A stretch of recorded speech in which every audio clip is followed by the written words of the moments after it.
Hello children, welcome to our YouTube channel. Myself P. Gokul, your English teacher, handling English for grade 10 and 12. Today we are going to see the first lesson of class 10 English, that is a letter to God. This lesson is going to be so easy, so crisp and so clear. To make sure you understand the text in a better way, we have come up with our own explanation. A letter to God. This is a lesson written by G.L. Funes. Okay? G.L. Funes. A letter to God. To introduce, Lencho's crops was destroyed by heavy rain. First of all, before going into the lesson, let us see the main characters of this lesson. Main characters are Lencho, he is a poor farmer, a postmaster, and the God himself. To assist all these characters, nature plays a vital role. Let's start the lesson. Lencho's crops was destroyed by heavy rain. So he turned to God for help. So as everyone does, when something strikes us very hard, when we are in a tough situation, we look out for help from God, the Almighty. The same is the case with Lencho. He turns for help to God himself, the Almighty. He wrote to God a letter asking him to send him money. Actually, when someone looks at this lesson at the outset, they will think, only a fool will write a letter to God, because anyway they know they will not get a reply. Rather, Lencho is a different person. He has a firm belief in God. Lencho has a firm belief in God, and he believes that God is there for him every time and any time. So he writes a letter to God. He writes a letter to God asking him to send money. As if he is his financier, Lencho writes a letter to God to send him money. He received a letter from God along with some money. Now, to everyone's surprise, Lencho is going to get a reply from God. That too with the money that he has asked for. Will you believe it? Will I believe it? Will anyone believe if we say Lencho got a reply from God, that too with the money? No one will believe. Here is the twist. Lencho gets a reply from God with money. Who actually sent the money? What did Lencho do then? Let us read the story. Now, this story, a letter to God, will answer for three questions. First one, who has actually sent the money? That is the first problem now. Who has actually sent the money? Second question, what did Lencho do then? After receiving the money, what was Lencho's response? Second. Third, we'll see the story. Yes? We'll get into it. This story was about an innocent who strongly have faith in God and wrote a letter to God himself. This story is going to focus on an innocent farmer like this guy. This story is going to focus on an innocent farmer who is so innocent enough to write a letter to God. He is writing a letter to God. Let's see what happens then. The house. I hope everyone can see the picture. The house, the only one in the entire valley, sat on the crest of a low hill. From this height, one could see the river, and next to the corral, the field of ripe corn dotted with the kidney bean flowers that always promised a good harvest. So now, looking at this place, one will easily presume that this is going to be a lesson, this is going to be a place which is rich in agriculture, which is rich in natural wealth. This is going to be a place where you get good returns out of it. So Lencho is a farmer who lives in a place like this, in a place similar to this. Lencho lives in a place similar to this. He lives so happily. He lives so happily. Who would have not dreamt to live in a place like this? I have dreamed. I have a lot of dreams to live in a place like this. But Lencho is lucky enough to live in a place like this. Now, the only thing the earth needed was a rainfall, or at least a shower.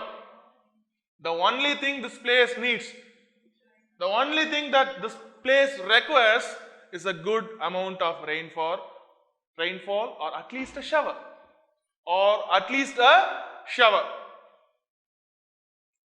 It is very easy said and done. Very, very easy said and done. Okay. It all takes only a shower to make this place wealthy.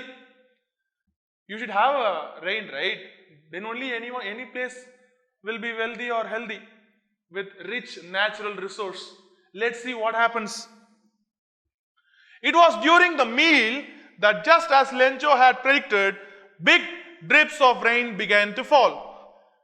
Like this, as expected, as predicted, Lencho's dreams come true. He senses small drops of rainfall starting in his area.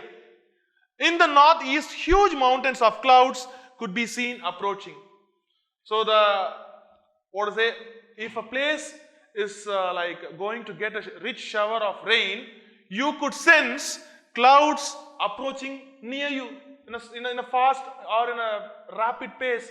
The same thing is happening here. Lencho could see clouds fastly approaching him. The air was fresh and sweet. Oh my God. The before you receive a rain will be like heavenly. Okay. The fresh water, the fresh air that you will sense will be heavenly. Okay. So Lencho senses it. He feels so happy that he is going to get a good return from rain, because of which he is going to get good returns from his land. He becomes so happy. Who would not? Lencho becomes so happy. It's really getting bad now. Oh my God. This beautiful rain started to get more heavy and heavy as the time started to roll on. Like this guy, Lencho, he started to worry too much. What was his worry? Oh my God, this rain is getting more heavier and heavier. Exclaimed the man, mortified. He was like without hope. He literally became like a dead person, because if the rain collapses the fields, then the whole field will be destroyed. Then he could not expect any return out of it. That is the reason why he is so worried now. And then, I hope it passes quickly. As every agriculturist will predict, Lencho wants this rain to go as quick as possible. It did not pass quickly, but it didn't. Nature never obeys anyone's predictions. Time and tide waits for none. My friends, time and tide waits for none. Similarly, the rain does not oblige to the prayers of Lencho. Instead, what happened? For an hour, the hail ruined on the house, the garden, the hillside, the cornfield, on the whole valley. The field was white as if covered with salt. The rain slowly started to turn into a hailstorm. The whole field of Lencho's land started to look as if the whole land is fully filled with salt. That was how the impression was. That was how the land seemed to be.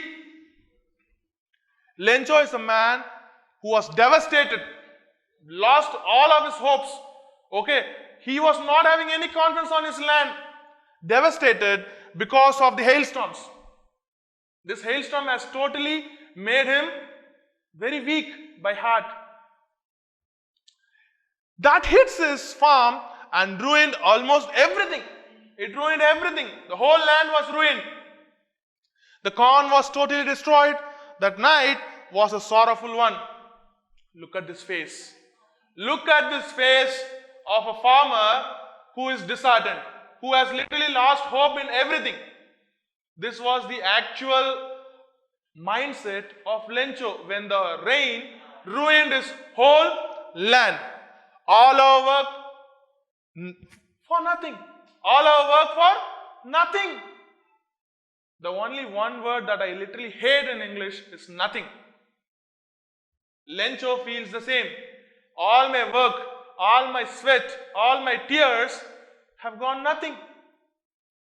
An hour of rain has literally spoiled the whole fields on which I was totally relying on. My family is fully relying on it.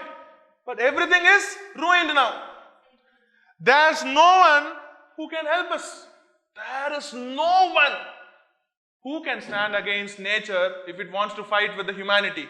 No one can, right? Even if you are a Kutraliswaran, you can't swim in tsunami.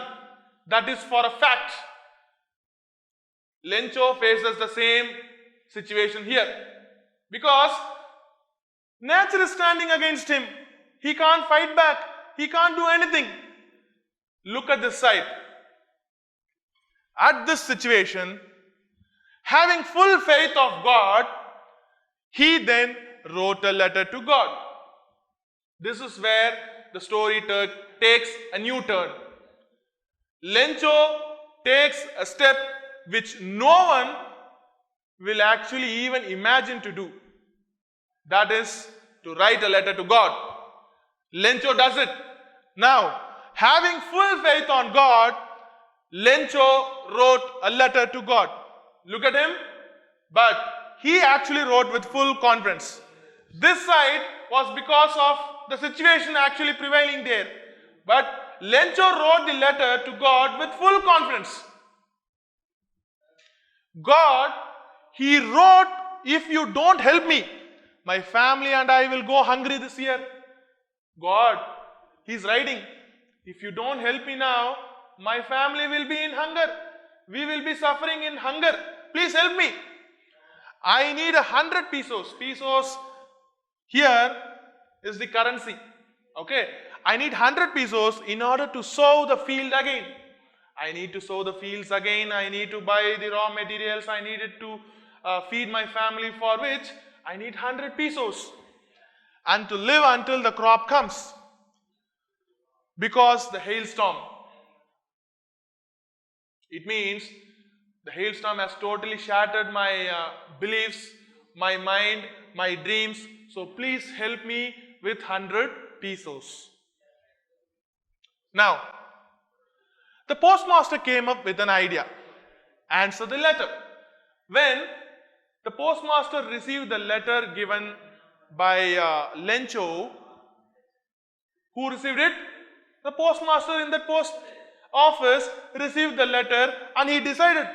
Actually, in the initial stages, the postmaster was feeling so amused on seeing the letter from Lencho. But after it, he thought that okay, he is believing in God so much, so we'll try to help him at least a bit. At least a bit. If not fully, at least a bit. But when he opened it, it was evident that to answer it, he needed something more than goodwill. Because it is 100 pesos. For a postmaster, 100 pesos is a huge money. He cannot give or he cannot contribute the full one. So, needed something more than goodwill, ink and paper. The postmaster then decided to help him and gathered everyone's money as an act of charity. So, what did postmaster do? The postmaster, he collected everyone's money who was working along with him as a colleague. So, from the post office, he collected few amount of money from everyone as a part of charity that could be helped to this poor farmer. He has clearly told the full scenario, what has actually happened and what is the situation now. And the postmaster, he is collecting money from everyone in the post office as an act of charity. Okay? Now, it was impossible for him to gather together the 100 pesos requested by Lencho. Even after contribution of everyone in the post office, even after his own contribution was made, it was impossible for Lencho to collect 100 pesos. Okay? Then how much he could collect? So he was able to send the farmer only a little more than half. He put the bills in an envelope addressed to Lencho, and with them a letter containing only a signature as God. So Lencho could collect only 70 pesos. Lencho could collect only 70 pesos, and he has posted it in the name of God, and he has given his own signature as God, and he has mailed it. Mailed it in the sense he has posted it. Okay? Now, the following Sunday, Lencho came a bit earlier than usual to ask if there was a letter from him, for him. So it was a daily routine for Lencho to check if there is any letter has come for him in the post office. So on the Sunday, he came a bit earlier than his usual time. So he came and he asked as if there is any letter has come for him. It was the postman himself who handed the letter to him. So the letter was directly handed over to the farmer, Lencho, by the postmaster, by the postman. Okay? Now, Lencho showed not the slightest surprise on seeing the bills. Even after receiving the letter, Lencho was not so much surprised because he was very much sure that he will be getting a response from God. So he was so determined to get a reply. Such was his confidence, because Lencho was very much confident that he is surely going to get a response from his God. But he became angry. When he counted the money, God could not have made a mistake, nor could he have denied Lencho what he had requested. As the money was less than he asked for, Lencho became so angry, because after seeing that there was only 70 pesos sent to him, Lencho became very angry, because God will never deny my request, first thing. Second thing, God will not reduce the amount of help that he is going to shower on me. So Lencho was feeling so disheartened, and he decided for himself that someone has stolen the money in the middle. Look at the world. The postmaster has helped him with the act of charity. He has even collected money from the post office colleagues to help the poor farmer. But Lencho, he is thinking bad. This is the world. Okay? Immediately, Lencho went up to the window to ask for paper and ink. He was furious and immediately replied the letter. Lencho became so angry. He was very furious. Then he wrote a letter again. Okay? He wrote a letter again. Let's see to whom he is writing a letter. The letter fell into the mailbox. The postmaster went to open it. It said, okay? Second time, Lencho wrote a letter, and for the second time, the postmaster, he himself takes the letter and he opens it. The letter read, God, of the money that I asked for, only 70 pesos reached me. Send me the rest, since I need it very much. Actually, Lencho has written a reply to God, not even thanking the God for the help that he has done to him. Rather, he is complaining that only 70 pesos have come to me. I am yet to receive the remaining 30 pesos because I am in desperate need. I am in desperate need. But don't send it to me through the mail. Please don't send it to me through mail. Mail in the sense through post. Because the post office employees are a bunch of crooks. He thinks that the post office colleagues who works in the post office have stolen the money in the middle. Okay, that is how Lencho's mindset was. Now, when postmaster saw this sort of a response from a poor farmer like Lencho. He was literally disheartened because he has helped the poor farmer with no expectation, only with one thinking in mind, to help a really needed person. But Lencho, he thinks ill of the postmaster, and he thinks that everything that God has helped him has been stolen by the people working in the post office. That was how the lesson gets over. So I wish you have understood the concept. Do like, share and comment on the video. If you have any doubt, feel free to comment on the videos. So we'll be very much happy to clear all your doubts. We'll meet you in one similar kind of a video in a different topic, with a different style, with a different note. So till then, see you all. Take care. Stay home. Stay safe.